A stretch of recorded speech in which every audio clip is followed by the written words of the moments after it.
Many years ago, I started off poor. I started off broke. I started off pretty stupid. I started off having failed out of high school, and I drifted for a long time. I've done a good deal of traveling. When you are older, you call your drifting days traveling. And I've done a good deal of traveling. And over the years, I began to study the subject of success. And I had one simple idea that came upon me in my late teens, and I think it was the most important idea that I've ever had. And it was simply this, that if you study successful people and you do what they do, you'll be more successful. And if you study unsuccessful people and you avoid doing what they do, then you will not be a failure. And then one of the things I've found that if you study success, you begin to internalize success principles. And if you practice proven success principles, and if you do what successful men and women have done throughout history, that you will be successful too. And it's such a remarkable discovery, but it has been worth a fortune to me. And what I want to talk to you about tonight is some of the principles that I've discovered in over 20 years of research. I serve as a consultant to over 200 corporations, and I've been a personal consultant to the presidents of $3 billion plus corporations. I have studied successful men and women. I have read biographies and autobiographies. I have looked at the characteristics and principles of them. I've studied philosophy and economics and religion and psychology and metaphysics. And I've come to 10 key qualities. Now, there may be more and there may be less, but I find that each of these 10 qualities that successful men and women have starts with the letter C. And the interesting thing about these qualities is, first of all, with them, success is predictable, and without them, failure is predictable. That if you have these 10 qualities, there's nothing in the world that can stop you from being an outstanding success. And if you lack sometimes even one of these qualities, that can be enough, can be the weak link in the chain that dooms one to a life of underachievement and failure. The second principle that I discovered with regard to these qualities is that they are all habit patterns of mind, and that nobody starts off with them, and that you can learn them, and that you can develop them with practice. And the third thing that I found is that if you will practice these principles until they become habits, until they become automatic for you, then nothing can stop you. So let's talk about these principles. They start with the letter C, each one of them. There's 10 principles. The first principle starts with the letter C. It says clarity. And clarity is the starting point of all success. It means clarity of thinking. It means thinking clearly, and it extends from thinking clearly to a series of other things. With regard to clarity, it means the ability to determine exactly what it is that you want to be, have, or do in life. And the more I study successful men and women, the more I find that every single one of them, the top 5%, are very clear about where it is they're going and what it is they want to accomplish. And when I look at unsuccessful men and women, or men and women who seem to be unhappy and floundering, I find that almost invariably they have a very, very limited sense of direction, sometimes no sense of direction at all. You see, we as human beings are goal-seeking organisms. We only function at our very best when we're working toward accomplishing something that is important to us. And in my estimation, 80 to 90% of all the unhappiness, hostility, violence, psychosomatic illness, alcoholism, drug addiction, and so on in our society is caused by people having no sense of direction. They don't know where they're going. As they say, if you don't know where you're going, any road will take you there. I remember the analogy, the fellow goes up to the edge of the woods and he sticks his rifle into the woods and he closes his eyes and goes blam, blam, blam, blam, blam. Puts his rifle down and turns to his friend and says, boy, I sure hope something good runs into that. Now, if you understand this principle is terribly important. You can be the most talented, the smartest, the best educated person with the most valuable contacts and all the advantages in life, but if you are not focused, it doesn't do you any good at all. I wrote in an article for the Wall Street Journal that if you do not have clear, specific goals for your life, you are doomed forever to work for people who do. And that seems to be the case. And yet only 5% of people have goals. So the key starting point with regard to clarity is to know where it is you're going and what it is you want to be and what it is you want to have and what it is you want to do. Because in America, in the most blessed society in all of human history, you can have anything in the world that you want if you can decide what it is that you want. The second key with regard to clarity is decisiveness. Be decisive. I've never met a successful person who was indecisive, and I've never met a failure who is decisive. Be decisive. Develop the characteristic and quality of decisiveness. We know that the reason why we are indecisive is because we're afraid of making a mistake. But the terrible thing is that the way that we think becomes a habit, and the habit of indecisiveness can condemn us to failure. We can be talented and intelligent and ambitious, but if we cannot make the hard decisions in our life, and if we cannot make decisions readily, then what happens is we always have to work for people who do make decisions readily. Now, the interesting thing about decisions is that about 80% of decisions should be made the first time they come up. 80% of decisions should be made the first time they come up. And if you make decisions every single time they come up, sooner or later you will develop the habit of decisiveness. You'll be very clear about what it is you want, and it's easy to make decisions if you know what it is you want to accomplish. One of the major reasons why people are indecisive, in my experience, is they have no idea what they want to accomplish. It's almost like they come to the crossroads, but they don't know which direction to go. 80% of all decisions should be made the first time they come up. And I read a management consultant's report on decisions. He said, the thing to do about decisions is to make a decision. And if that doesn't work, make another decision. And if that doesn't work, make another decision. And if that still doesn't work, you're probably in the wrong field anyway. But the interesting thing is that if you make a decision, you gather momentum. And the difference between successes and failures is not that successful people make right decisions. It is that successful people make their decisions right. In other words, once they have made a decision, they make it come out right. Anybody who's ever started a business knows that when you start a business, you start off with a whole bunch of ideas which the market promptly tells you are completely wrong. And you probably lose your shirt or most of it. And you have to revise every single decision that you have. But the desire to survive economically, the threat of losing your shirt, is a great motivation to learn quickly and to make decisions. So make decisions. The third point under clarity is to have a vision for yourself and a vision for your life. The key to having a vision is to have a dream. They say in the song, you've got to have a dream if you want to make a dream come true. And you can fulfill your dreams. All the great movers and shakers throughout all of history have been dreamers. They've been people with dreams. They've been people with visions. All leaders have vision. In the book of Solomon it says, where there is no vision, the people perish. And the metaphysical meaning of that is that where people lack vision, they perish inside, because they lose the excitement and the thrill of life. And what most people do, because of negative experiences, because of fear of failure and so on, is if they have a vision at all, they tone it down so it's so small and so safe that it doesn't turn them on. It doesn't excite them, and they wonder why life isn't exciting. A beautiful line I read not long ago said, if the best way to predict the future is to create it, which means to have a vision, and even though the vision is in the air or the sky, then build a foundation under your dreams. And when you see men and women who rise from poverty and obscurity to fame and renown, you invariably see someone who had a vision of what they could be and have and do that was far beyond what they were. Every one of us has had an experience. At one time when we were small, we had a vision of being grown up and having our own cars. And as we grew older, we had a vision of having our own homes and our own families. And as we grew older, we had a vision of traveling and going to Europe. We fulfill all our visions. The wonderful thing is this, is that we always tend to achieve our goals. The problem is that our goals are set so low that even when we do achieve them, they don't turn us on. They don't fill us with enthusiasm. So dream big dreams, if you like, and focus on results, not activities. This is the key. Be clear about the results that you're trying to accomplish. This is one of the keys of peak performance, by the way. All peak performers are result-oriented. All losers or underachievers tend to be activity-oriented. And in activity orientation, what they do is they work very, very hard. Sometimes they work frantically. Sometimes they work longer hours than you do, but they lose sight of the results. Ben Trigo, the strategic thinker, said, very worst thing in the world is to do very efficiently what need not be done at all. And many of us work very, very hard to do very efficiently what need not be done at all. And anybody who's ever had employees will tell you that every single day you come across your employees doing something very diligently, but it's completely irrelevant to the success of the business. So focus on results. Here's a key question to ask yourself when in your working life. I think it's one of the most important key questions. I'll give you two. Number one is, what results are expected of me?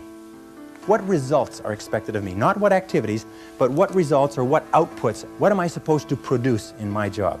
A second question you can ask yourself is, why am I on the payroll? Why am I on the payroll? Many people, especially in sales, they make the mistake of thinking that shuffling cards and reading through their sales literature and organizing their multiple listings and having coffee with the other people and reading the newspaper advertisements that they placed last week, that this is all part of selling. No, selling is when you're face to face with a real live prospect who is willing and able and capable of buying a product. Everything else from that is self-delusion. What results are expected? The results that are expected of us in selling are sales. And the only time that we are working is when we are doing something that contributes directly to that result. Isn't that true? Of course. But of course, why do we do the other things? I've come to the conviction that the reason why we do the other things is because they are fun and easy rather than hard and necessary. I think the major reason why people fail in life, if I can pass this on, which wasn't part of this, but major reason why people fail in life is because of the expediency factor. That we always do, and we always take the fastest and easiest route to get the things that we want. But the fastest and easiest route in life is almost always the route to failure. It's short-term gain for long-term pain. We do what is fun and easy today instead of what is hard and necessary, and then we have to do what is hard and necessary at the end of our life when it's too late. And you'll find that the willingness and the ability to discipline yourself, to be clear about what it is you want, to be clear where you're going, to be clear about the results that you're expected to accomplish, and then to only work on those results. The ability to discipline yourself to do that is absolutely critical for success. It is not possible to conceive of a person being successful who is not capable of disciplining themselves to do what is hard and what is necessary rather than what is fun and easy. And especially when it comes to managing your time, when it comes to looking at what you should do on a day-to-day basis, focus on results, not activities. Now let me give you a method which has helped me. Write out your goals. All goals have to be in writing, by the way. If you don't have your goals in writing, then they're not really goals at all. They're merely wishes. And as they say, a wish is merely a goal without any energy behind it. Have your goals in writing. Write them out very specifically and clearly, and then do this. Every single morning, rewrite your major goals in the first person singular as though they already existed. Rewrite your major goals every single morning. Now, this should take you about 2 to 4 minutes, maybe 5. You can do it all in a paragraph. If, for instance, if your goal is to earn $50,000 a year, every single morning write, I earn $50,000 a year. If your goal is to be excellent in real estate, say, I am an excellent salesperson in my field. If your goal is to weigh a certain number of pounds, if your goal is to enjoy a certain kind of life, write down your major goals in the first person singular as though they already existed today every single morning. And then every single evening, take about 5-10 minutes, instead of watching television, just before you turn on the television, say, wait a second, I've got to review my progress. And sit down and review what you've done in the course of the day and say, what have I done right today? What have I done right that's moved me toward my goals? And second question is, what would I do differently if I had today to do over again? Those 4 steps, by the way, writing and rewriting your goal each morning, reviewing them in the evening, and asking yourself those 2 questions. What did I do right? What did I do that moved me toward my goals today? And what would I do differently if I had the day to live over? If you'll ask yourself those 2 questions, in the next 30 days, you'll accomplish more than you accomplished in the last 6 months. This is the most incredible method I've ever seen. I learned it some years ago. Just rewrite your goals every morning. Because every time you write your goals down, you're programming them into your subconscious mind. When you program them into your subconscious mind, you set up a field of vibration within your brain. And this law of attraction, based on this field of vibration, attracts into your life people and circumstances that harmonize with your dominant thoughts. Everybody here has had the experience of starting to read about a subject, think about a subject, become interested in a subject, and suddenly you started to attract into your life books, magazines, articles, conversations, people, opportunities to expand on that subject. Have you had that experience before? What you do is you create a force field, which we cannot explain scientifically, but it is a field of vibration that goes out from you and attracts back into your life everything that you need to realize your dominant goals. And everybody's had the experience of writing down their goals at the beginning of the year and opening up the envelope at the end of the year and finding that 80% of the goals have been accomplished. Have you ever had that experience? Absolutely remarkable, isn't it? The only problem with goals is that we don't set enough of them and we don't set them highly enough. You can have anything you want. Imagine you could have anything that you want, anything that you can hold in your mind on a continuing basis, you can have. Anything that you are crystal clear about wanting and are willing to pay the price to get, you can have. So clarity is the key. Be clear about what you want. Be clear about what you have to do to get it. Be clear about your vision.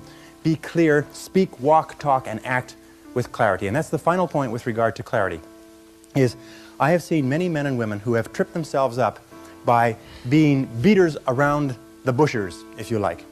They are very careful about whatever they say, and by the time they say it, people have gone home for lunch. And one of the keys to success is to be very straight and to be very clear, be very precise. Interesting, one of the reasons why people do not speak to the point is for fear of offending others. Isn't that true? For fear of offending others. Interesting study they did last year.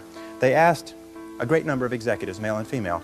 They said, if you had to tell a person something unfortunate with regard to their career that was going to affect their lives, and this is something that you've known for a long time, how would you go about breaking the news to them?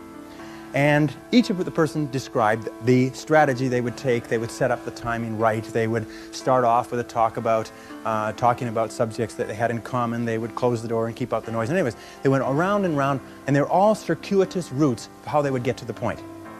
And then they reversed the question. They said, how would you like to be informed of this same subject? And every single one of them said, I'd like to be informed in a straightforward way. I'd like somebody to tell me straight the news. You see, all of us want to be dealt with in a straightforward way because we know we can take whatever it is. But we think that everybody else is too fragile. So what we do is we pussyfoot and tippy-toe around and avoid giving them the news, and we finally do get the news to them. It sometimes causes more problems than is necessary. So be straightforward, be clear in your language, be clear in your actions. Let people know exactly where you stand, and let people know exactly what you've said and what you mean. Very, very important, and it takes practice, by the way. Every single one of these habit patterns, every single one of these qualities has to be learned by practice, competence. And this is a discovery that I made a couple of years ago, and it just staggered me because I've been studying success for years. And then there's the book In Search of Excellence, and then there's The Pursuit of Excellence, and then there's Refinding Excellence and Losing Excellence, and all the excellence books. And I sat down and looked at this whole concept of excellence, and I saw something that I hadn't noticed. It's almost like something brought to the surface of your mind. I noticed that every single man or woman that I had studied who had achieved any kind of success in any field whatsoever had done it after they had made a commitment to becoming excellent in that field. And I began to look, and I began to compare, and I began to talk to people, and I speak to thousands of people virtually every month. I found that I never found a single person who was successful who was not excellent at what they did. That competence, the commitment to becoming excellent in your chosen field, is an indispensable prerequisite for success. That if you are not good at what you do, you haven't got a chance in our competitive society unless you win the lottery.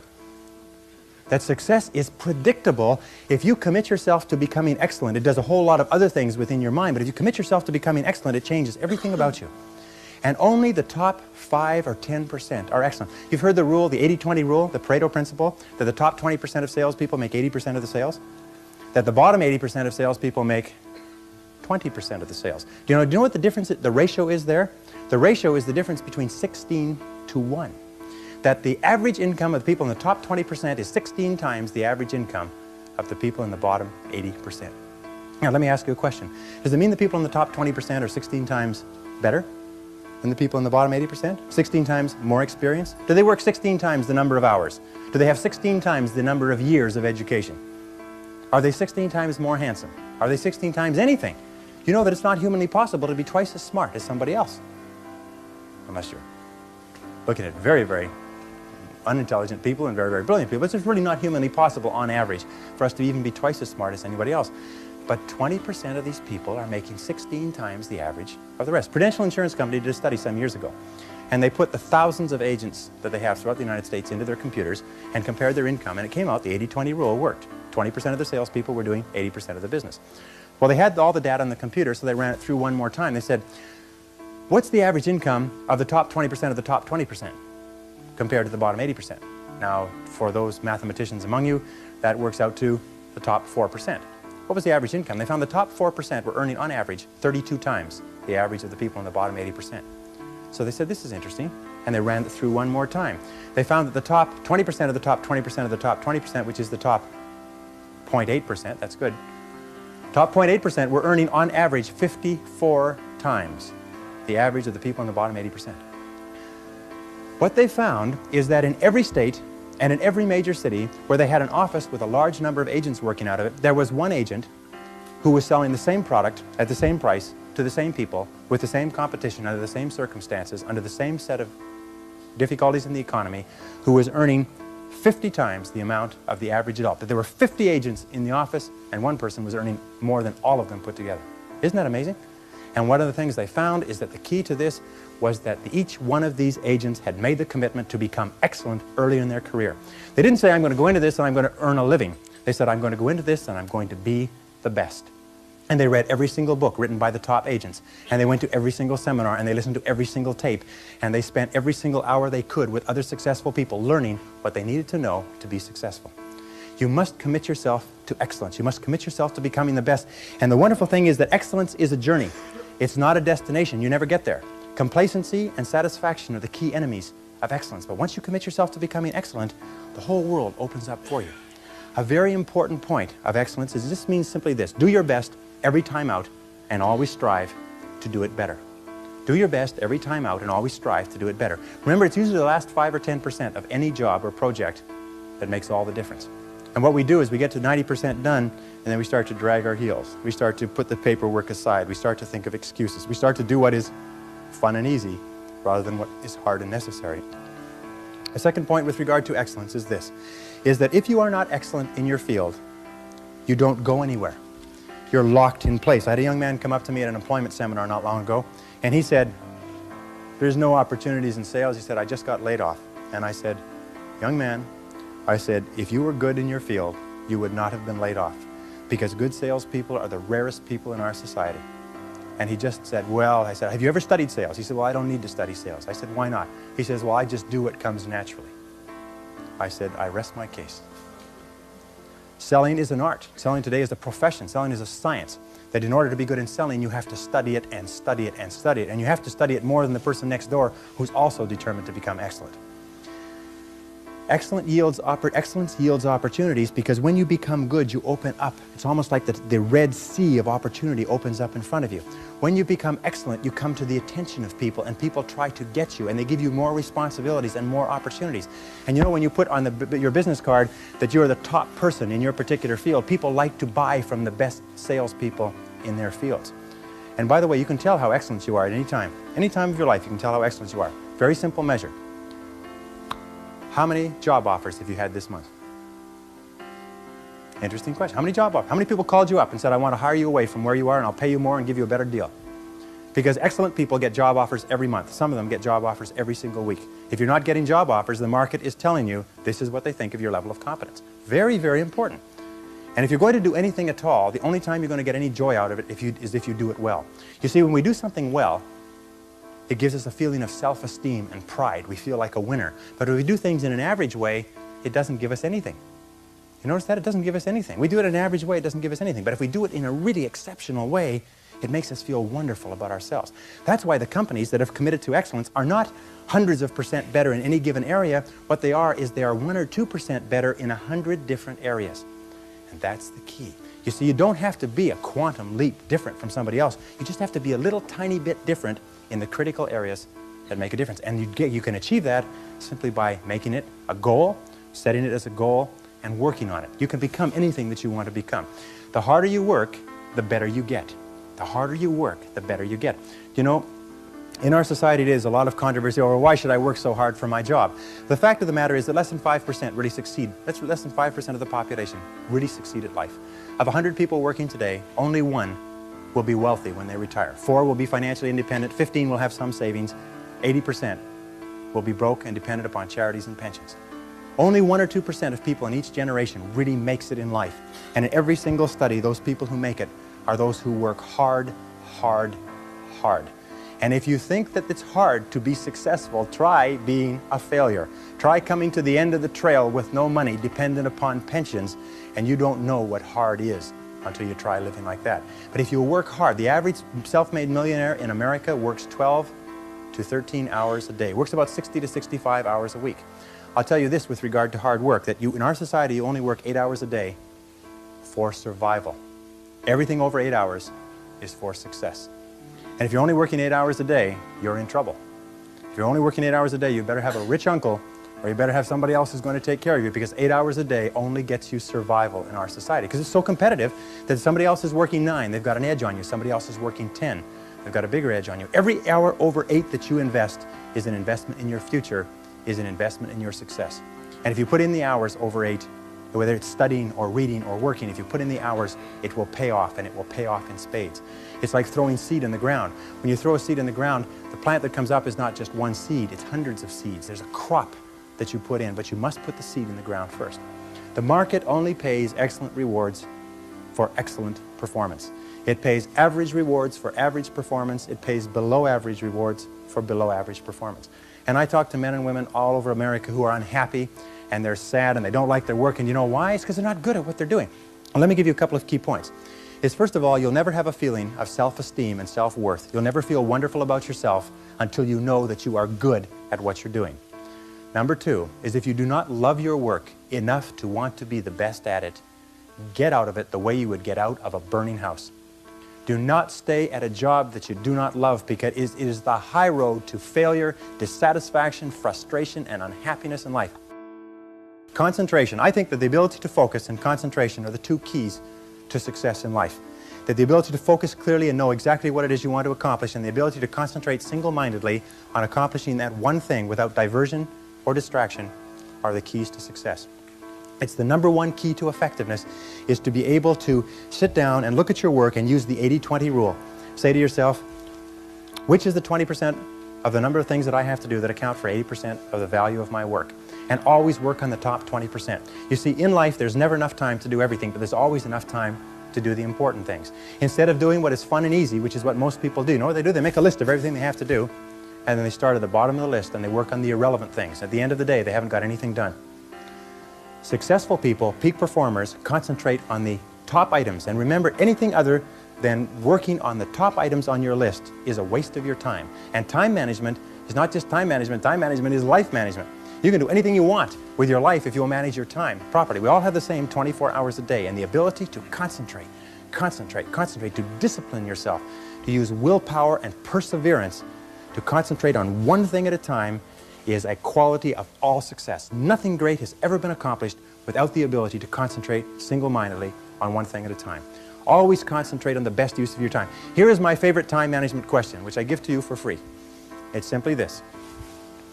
Before you start anything, ask yourself, what is the most valuable use of my time right now? Make a list and say, what is the most valuable use of my time right now? When you get into your car, say, what is the most valuable use of my time right now? When you leave the house or leave the office, say, what is the most valuable use of my time right now? Ask yourself that question over and over and over again. Repeat it and repeat it and repeat it until it's driven into the subconscious mind as a command. And whenever you have a temptation to do something that is small and irrelevant, that command will go, blam, what is the most valuable use of your time right now? And you'll, ooh, and it'll push you into doing what is the most valuable use of your time. And whenever you're working on the most valuable use of your time, you feel great. You get concentrated effort is a source of energy and enthusiasm. It makes you feel wonderful when you're working on something important, and it makes you feel nothing when you're working on something irrelevant. Develop a sense of urgency. A sense of urgency is a quality that is possessed by only 2% of the population. 2% of the population do things fast. 2% of the population have a bias for action. In Tom Peters' wonderful book, In Search of Excellence, he says that all the excellent companies have a bias for action. And all of the companies that do not classify or do not come into the excellence category do things when they get around to it. You call them up and you have a problem or a complaint. You hear from them 3 or 4 weeks later.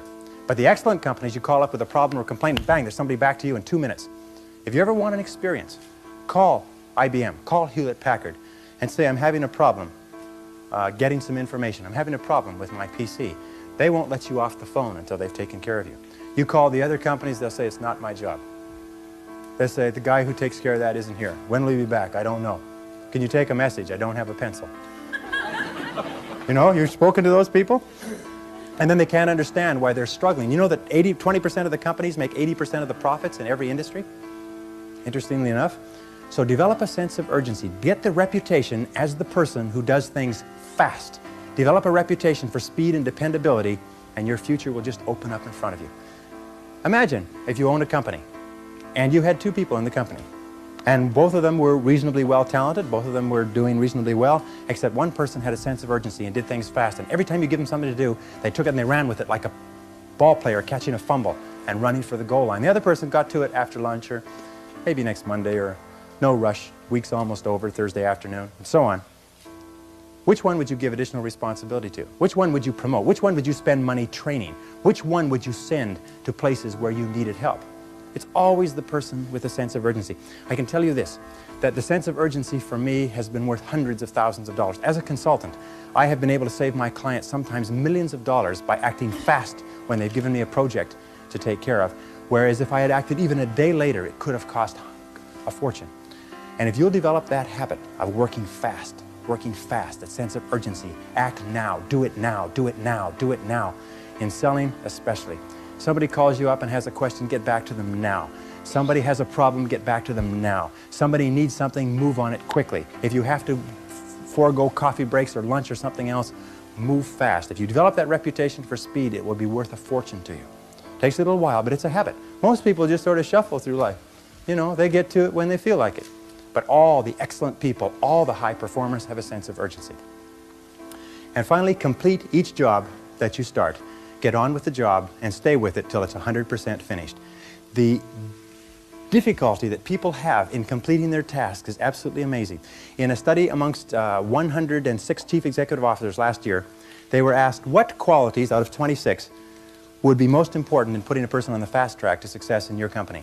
And they agreed almost unanimously on 2 qualities. Number 1, the ability to set priorities, to determine what is relevant and separate it from what is irrelevant.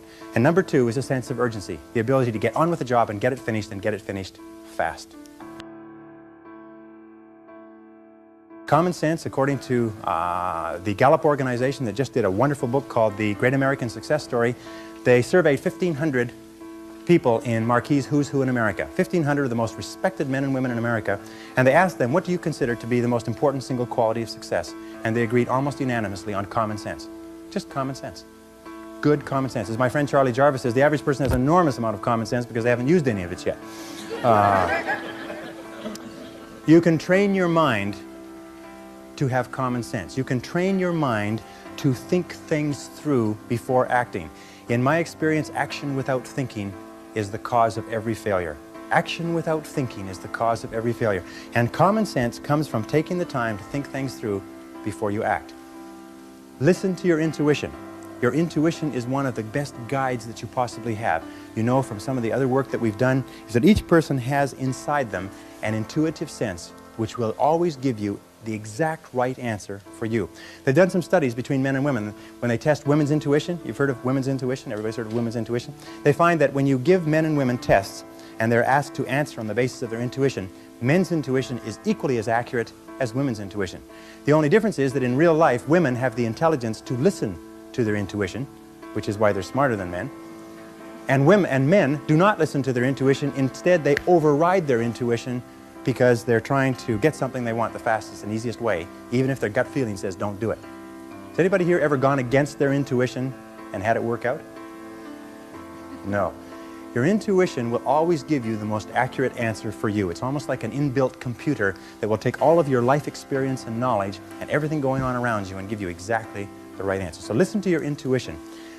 Learn from your setbacks. This is one of the characteristics of high-performing men and women, is that every single time they have a problem or a difficulty, they sit back and they dissect it and they learn everything possible from it. They try to develop general principles. From each setback, they say, what is the valuable lesson I can learn? So you take a look at everything that has happened to you, take a look at the very most difficult experience that you're in right now, and ask yourself, what is the most valuable lesson I can learn from this experience? And believe me, if you look for the lesson, in the Bible it says, seek and ye shall find. It doesn't say seek and occasionally you might find something. It says seek and ye shall find. If you look for the valuable lesson or the seed of an equal or greater advantage or benefit in every difficulty, you will find it. It's always there. And I love the line from Socrates that says, the unexamined life is not worth living. Which means that the life where you do not take the time to reflect on your experiences. Aristotle said that wisdom is an equal measure of experience plus reflection. And the reason so few people have wisdom is what they have is experience, but they never take the time to sit back and reflect on what's happening to them, reflect on what they're learning. How many people here have seen people get out of bad relationships and get immediately back into bad relationships? Or get out of a lousy job and immediately join a company and get into another lousy job? What is the natural thing that people do? They get fired or laid off from a job, they quit, they go down the street, they look for what? Another job exactly like it.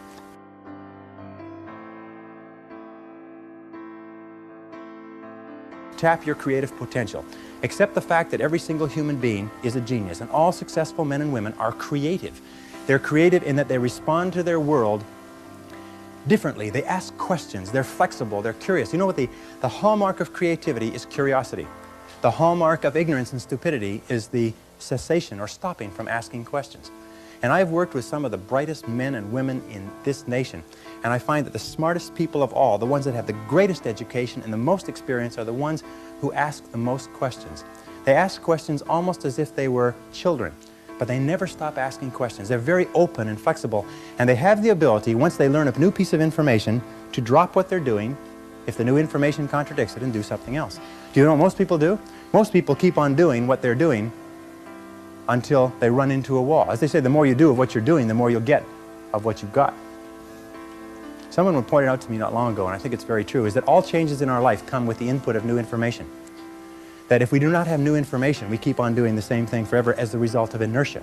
And creative people are always looking for faster, better, easier, cheaper, newer ways to do things. Remember, 80% of everything that we are doing today in our general business will be different 5 years from now. 80% of the products that we use, the food that we eat, the cars we drive, the music we listen to, the movies we go to, even the streets we drive on, 80% of everything will be new in 5 years. That's how rapidly things are changing. According to the research, all you need is an idea that's 10% new to start a fortune. An idea that's 10% new. As a matter of fact, an idea that's more than 10% new is probably too new for the average consumer to accept it. An idea that's 10% new. Interesting point. The single greatest source of self-made millionaires in America. Do you know what industry it is? Can you guess? You wouldn't believe it. Dry cleaning. Dry cleaning shops is the greatest single source, one industry that's contributed more self-made millionaires than any other industry. Dry cleaning shops. Now the key to this, if you want to become wealthy, if you want to be, I'm going to tell you something, that if you want to be wealthy in life, if you wish to become very wealthy, if you wish to become even a millionaire, you can do it if you're willing to pay the price. But most people become millionaires by offering a good or service that people use all the time, and they offer it just a little bit better. They do it just a little bit faster. They put a little bit more grace or finesse into what they're doing.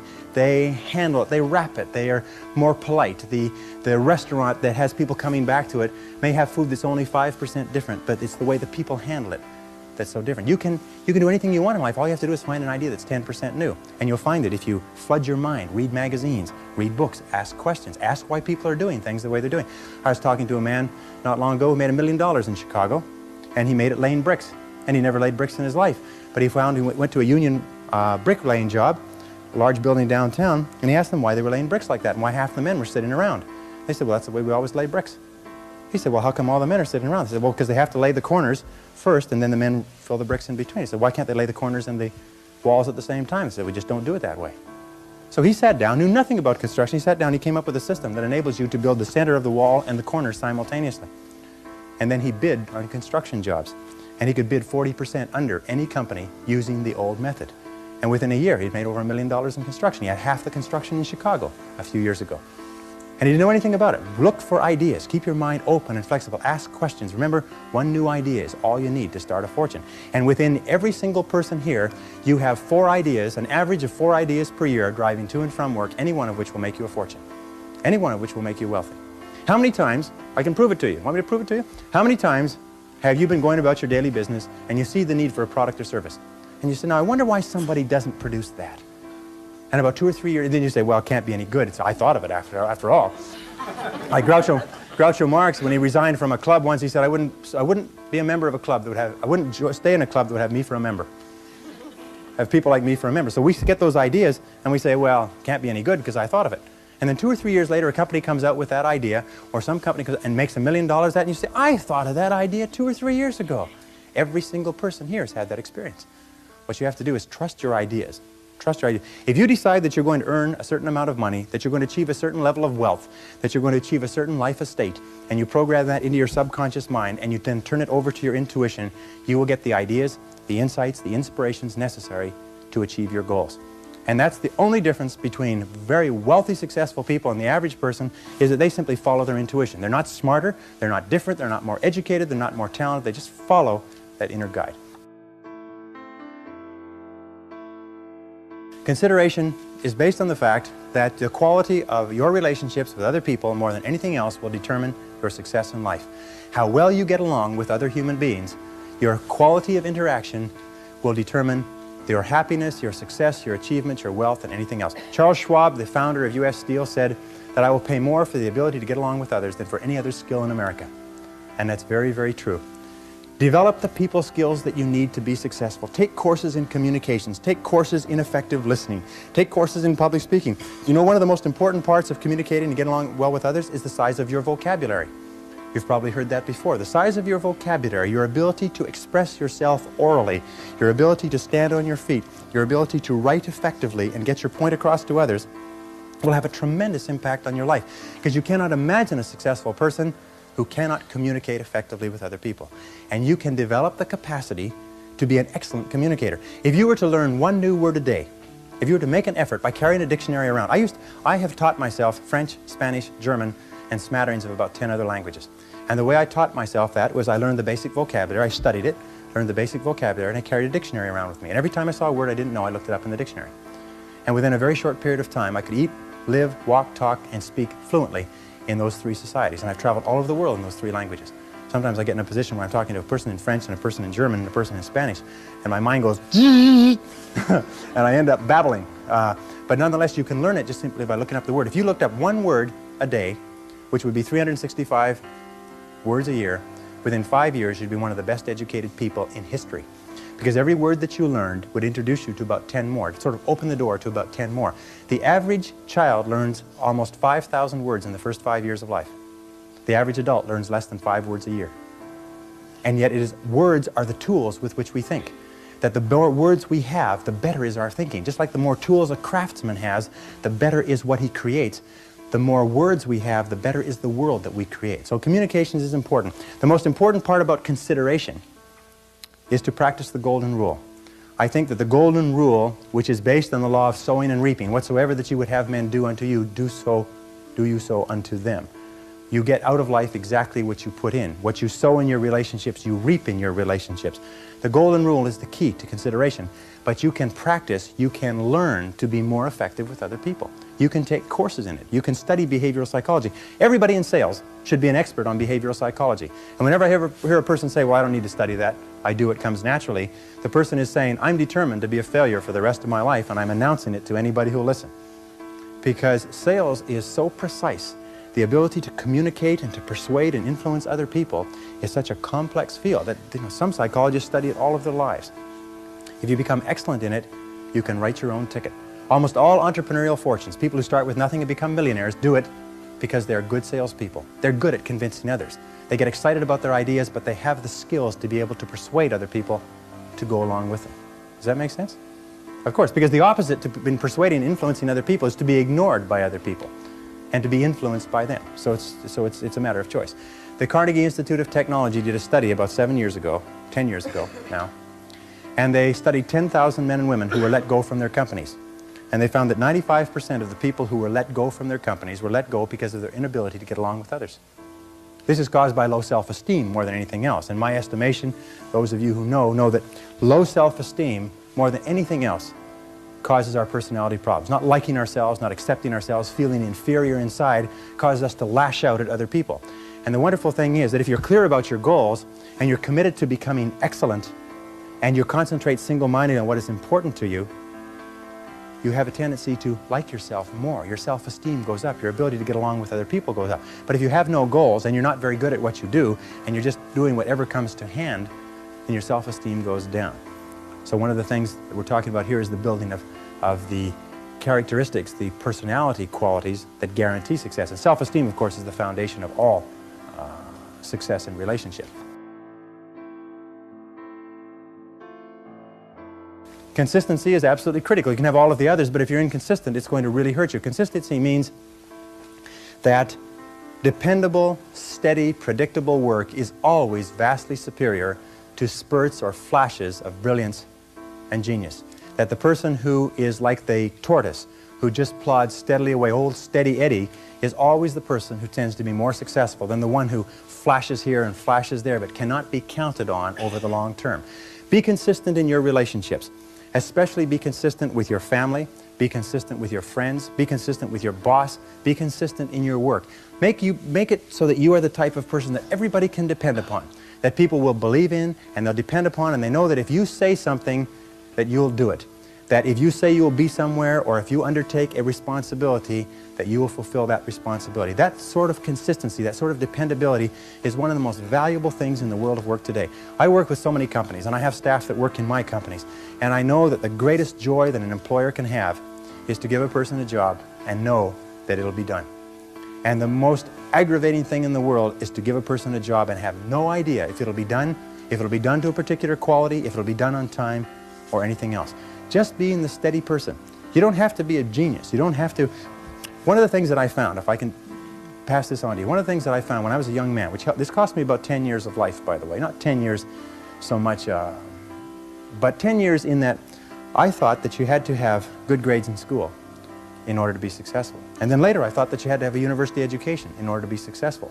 And then later I thought that successful people are people who are somehow better than you and I. They somehow have unique talents, that somehow the gods have descended from Olympus and touched them on the heads. But one of the things that I found is that nobody is better than you or I. When you see men or women accomplishing great things, they're not better than you or I. They're not different from you or I. They're just doing things in a different way. You look at a person you went to school with who's now doing surgery as a doctor. The person's the same person, except that they've learned how to do surgery. You look at a person who you went to school with who is now an outstanding success in a particular field. All they've done is learned how to be a success in that field. And consistency. There's a law of accumulation in the universe, if I can pass this on. A law of accumulation that says that even though you do 100 things or 1,000 things that you don't see, eventually they accumulate and they gather a force of their own. That every single great accomplishment in life is the result of thousands of minor accomplishments that nobody ever sees. One of the people on the program, Lifestyles of the Rich and Famous, who had become successful as a singer, they said, "Isn't it wonderful that you've become so successful as a singer?" She said, "Yes, it's wonderful." She said, "But when I'm up on stage in Las Vegas and I'm making $50,000 a week or whatever it happens to be," she says, "nobody sees the 16 years that I spent traveling around, living in a van, singing in cheap honky-tonks where people throw up on your piano and get drunk on the floor in front of you. Nobody sees the 16 years of living on the road, living at an average of less than $5,000 a year. What they see is the person up there on the stage. But every single great success was at one time a failure. And they failed and failed and failed and failed over and over again. And all great successes are a story of failure, failure, failure, failure, failure. Outstanding success. Boy, ain't he lucky. Isn't that right? Boy, he was lucky. He sure had the right connections. So consistency is important. And even if you don't see yourself getting the results, be consistent. Keep working. Steady, steady, steady. Knowing that you're accumulating. You're putting yourself on the side of the angels when you're working consistently. Finally, with regard to consistency, guard your integrity as a sacred thing. As Ralph Waldo Emerson said, nothing at last is sacred but the integrity of your own mind. Never compromise your integrity for anything, and never compromise your peace of mind for anything. You see, compromising your peace of mind is a way of compromising your integrity. Never do anything that disrupts your peace of mind. If it makes you feel unhappy, get out of it. Don't stay in relationships, don't stay in jobs, don't stay in situations that cause your peace of mind to be disrupted, because your peace of mind is the highest good that you have. And a person who practices consistency consistently structures their life so what they are doing is being true to themselves. What they are doing is living up to the very best that is in them as a human being. And that takes tremendous courage. It takes tremendous courage because it's so easy to go along with the crowd. But you'll never be really happy unless you know that you are being true to yourself and completely true to yourself. Commitment.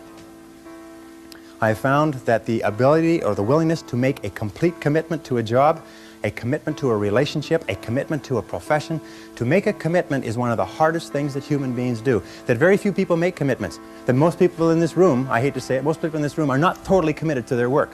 Oh yeah, they're doing it, they're in it, they're doing a reasonably good job, nobody's fired them yet, right? But they're not committed, their whole heart isn't into it. And yet no success is possible without commitment. Who is it that Emerson said that every great achievement is the triumph of enthusiasm? That the ability to commit yourself enthusiastically, wholeheartedly, 100% to what you want to do is the starting point of all achievement? That if you cannot commit yourself wholeheartedly, it probably means that it's not right for you? And that all of us in life seek for something that we can commit ourselves to. Alan Cox, in his book, The Achievers, which came out last year, found that the executives in the corporations that he studied who achieved the very most in the shortest period of time had found the proper niche for themselves and had lost themselves in their work. Dr. Shirley Blotnick's study of self-made millionaires, 83 out of 1,500 people became self-made millionaires over 20 years. He found that the one quality that they all had in common was that they picked work that they loved, they specialized in that work, they became very good in it, and they eventually became paid very well for it, and then they held on to the money. I throw that last one in because I know a lot of you can relate to that. They held on to the money. They didn't gamble or speculate. They were very conservative with their money. They got paid more and more, and they held on to it. One of them started off cleaning toilets on the night shift for an airline. And today he's the president of the airline and makes $1,950,000 a year. He's been with the airline for 35 years, but it's not difficult to become a millionaire when you're making $1,950,000 a year. Even with taxes, you can still do pretty well. He found that the quality that separated these people from the ones who struggled for 20 years and weren't much further ahead than when they started was that they became totally absorbed in their work, totally committed to their work. They lost themselves in their work, and when they lifted up their head about the age of 43, 44, their accountant told them, by the way, You're worth over $1 million now. Did you know that? Most of them became wealthy without even knowing it. And so it's important that you find the work that you can commit yourself to. It's important that you find the relationship you can commit yourself to. And if you are an employer and you have people working for you who are not committed to their work, these people are like rotten apples in a barrel.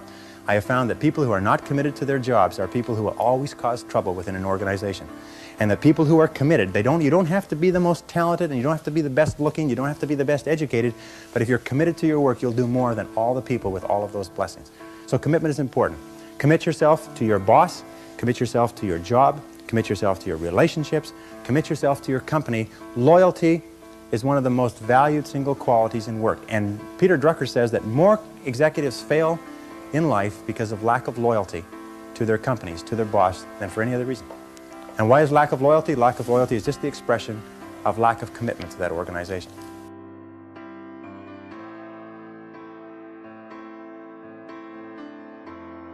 Courage means that you have the ability, you have the willingness to confront your fears. Because what I've found over the years is that brave people, courageous people, are not people who are not afraid. They're simply people who master their fears. They're simply people who face their fears, confront their fears. And Mark Twain said it many years ago. He said, with regard to fear, he said, do the thing you fear, and the death of fear is certain. Now, fear and courage tend to be habits. That if you are afraid and you give in to the fear and you back away, it becomes a habit to back away whenever you're afraid or unsure. If you're afraid and you force yourself to confront the fear, it becomes a habit to confront the fear whenever you find something that you're afraid of. And you'll find that most fears disappear when you confront them. And most fears, fears of failure, fears of rejection, fears of loss, fears of pain, fears of limitation, fears of the loss of a relationship, fears of ill health, most of these fears disappear when you confront them head on. It's almost like as you push them, they just turn into smoke and disappear. Dare to go forward in your life. Dare to go forward in the direction of fulfilling your potential. When I was, many years ago, I was a karate student. I was also a karate instructor, and I competed in 3 international championships. And one of the things that I learned from my best karate instructors, and I studied under 6 world champions, is they told me that when you fight, always move forward. Even if you're only moving forward half an inch at a time, just always move forward. He said, when you're moving forward, 100% of your attention is forward. But if you're moving backward, even a half an inch at a time, half of your attention is always behind you and where you're going. So always move forward. Always dare to go forward. Whenever you have a choice of either staying still and playing it safe or moving forward, move forward. Not because you'll necessarily succeed every time, because it reinforces and cements the habit of moving forward. And most people, when they have a choice of moving forward or playing it safe, play it safe. But I think General Douglas MacArthur said, there's no security in life, only opportunity. Life is very perverse in a way, because the more we seek security, the less we have it. And the more we seek opportunity, the more we have security. Helen Keller said this beautifully. She said, life is either a daring adventure or nothing at all.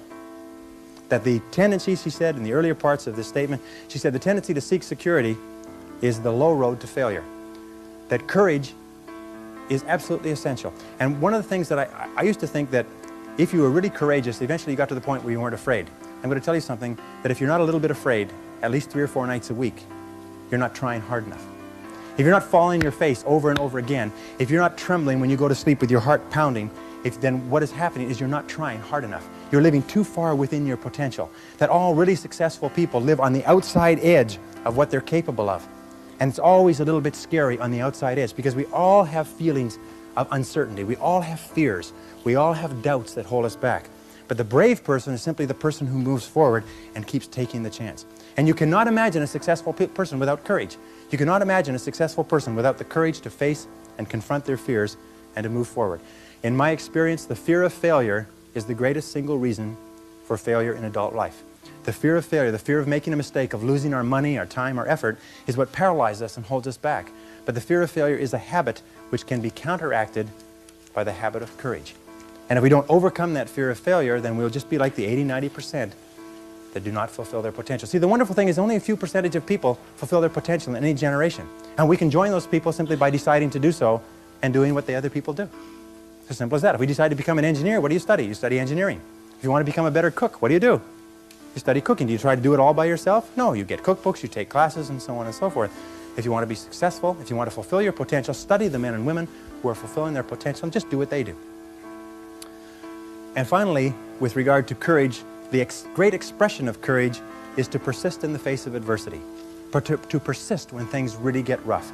To be able to pick yourself up and pick yourself up over and over again. And believe me, if you decide to go for the goal in your life, you're going to get knocked down over and over and over and over again. Every single week you're going to have heartaches and disappointments and frustrations and setbacks and obstacles. But without those obstacles, no success is possible. You see, the only way we can be successful is if we develop momentum. And we cannot develop the momentum unless we are struggling with obstacles. And struggle with adversity goes hand in hand with all great success. What most people do is they back away from adversity. But if you want to see if you're a brave person, what they call the 4 o'clock in the morning courage, wait when things go completely to pieces, when things are the worst, when your very best deal falls apart and your rent is late and you're tired and you're sick and everybody is mad at you and your car doesn't work, then it's the person that picks themselves up and says, nothing is going to stop me. You know, the best quality in the world that you can develop, and I give it to you because I made it my life's habit to develop this quality. I hope I've got it, I don't know for sure. But the quality is to develop the quality of being unstoppable. Develop the quality of being unstoppable. Say in yourself that no matter what life throws at me, it'll never stop me. No matter how rough it gets, I will never quit. And nothing will ever stop me. Make the decision that you can be tired, you can be worn out, but nothing is ever going to stop you. That's a wonderful decision, because then no matter what life throws at you, you pick yourself up and you say, okay, give it your best shot, as Fonzie says. Nothing is going to stop you. It's a wonderful feeling. It's a wonderful feeling. It's the basis of self-esteem. Is confidence, and confidence comes as a result of everything else. If you do all the things that we've talked about, if you concentrate on becoming excellent, concentrate single-mindedly, be clear about your goals, consider other people, practice the golden rule. If you practice courage, if you practice consistency, if you practice all of these, then pretty soon you develop a level of self-confidence. See, confidence comes as a result. You don't get confidence out of a bottle, you don't get confidence from a pill. You can't learn confidence in a motivational seminar. You only get confidence by doing certain things over and over again that build a solid foundation within your own mind that you can do whatever you need to do, that you have what it takes to be successful. Self-doubt is the great paralyzer of all activity. We all have self-doubt. And the way we overcome that self-doubt is by doing the things that we would normally back away from. As I say, continue to move forward. Self-confidence begets great achievement. You cannot imagine a successful person with lacking self-confidence. That the wonderful thing is this, and I learned this from a very great man who died recently, is that if you persist until you succeed at achieving a goal that is important to you, and you complete it like a degree in school, or you wrap up a sale, or you make a career successful, you plug into your subconscious mind a success pattern. And then the subconscious mind, running on the basis of inertia, attempts to adjust your words, actions, and feelings to duplicate that success pattern. And that's why they say nothing succeeds like success. That once you've been successful, you have a pattern set down which will enable you to apply that pattern to another part of your work to be successful in that. And the more you succeed, the more this pattern of success is reinforced. And you'll finally reach the point where it's impossible for you to fail if you succeed enough times. Because you will have within you a self-adjusting mechanism that will guarantee your success. Behave confidently, as Dorothea Brande wrote in 1935 in her wonderful book, Wake Up and Live. She said, the key to success is this. She said, go confidently in the direction of your dreams. Act as though it were impossible to fail. Go confidently in the direction of your dreams and act as though it were impossible to fail.